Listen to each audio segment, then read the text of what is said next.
Let's talk about physics. Yes, from cosmology and the universe to the quantum world of atoms and molecules.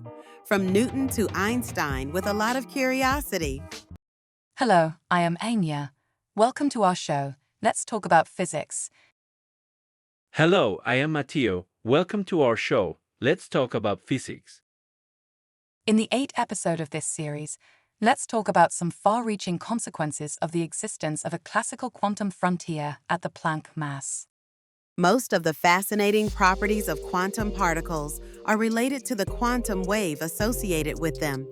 This is why classical particles do not have these properties. Quantum particles can be simultaneously in several states, can be entangled, and teleported. Imagine a world where particles exist in multiple places at once. Entanglement means particles are connected no matter the distance. Teleportation isn't just sci-fi, it's a quantum reality. Anya, I agree with you. Ever heard of Schrödinger's cat? It's both dead and alive at the same time. Sounds fun, right? But cats are too big for quantum tricks. Parallel universes? Super fun to imagine. But our universe is massive and unique. Quantum particles can teleport, but we can't. Our bodies are just too classical for that. But Mateo, we already have quantum computers, which are using the fact that qubits could be simultaneously in an infinitude of different quantum states. Classical computers rely on bits, which can only be in one of two states, 0 or 1.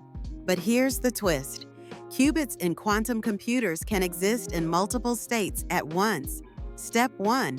Understand that qubits are quantum structures. Unlike classical bits, they can be in a superposition, holding multiple possibilities simultaneously. Step 2. Qubits can be entangled, meaning the state of one can depend on another, no matter the distance. This is where quantum teleportation comes into play, transferring states without moving particles. Final step. Embrace the future of quantum computing and quantum internet. Boom! Mind-blowing potential. No classical computer can match. Y'all see this? The quantum revolution is here. Anya, you know a lot.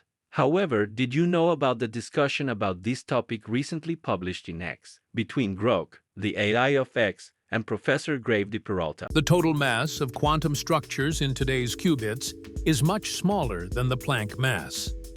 This means qubits can exist in multiple states simultaneously, perfect for quantum computing.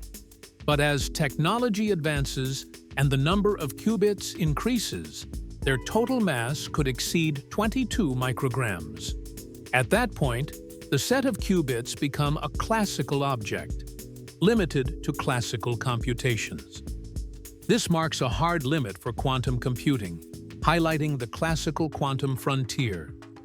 It's a fascinating boundary at the Planck mass, ripe for experimental exploration. Anya, you must think about it. Let's summarize our discussion today. Most of the fascinating properties of quantum particles are related to the quantum wave associated with them.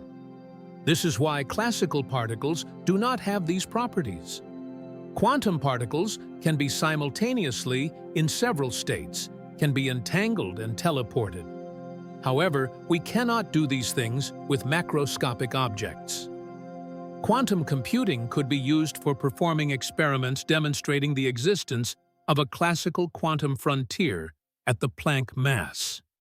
Mateo, I think that we should talk about the similitudes and differences between quantum mechanics and spirituality. Anya, no so fast. We will talk about this stuff in future episodes of this series. This is enough for today. Ciao, Anya. I love you and we love our audience. See you in the next episode.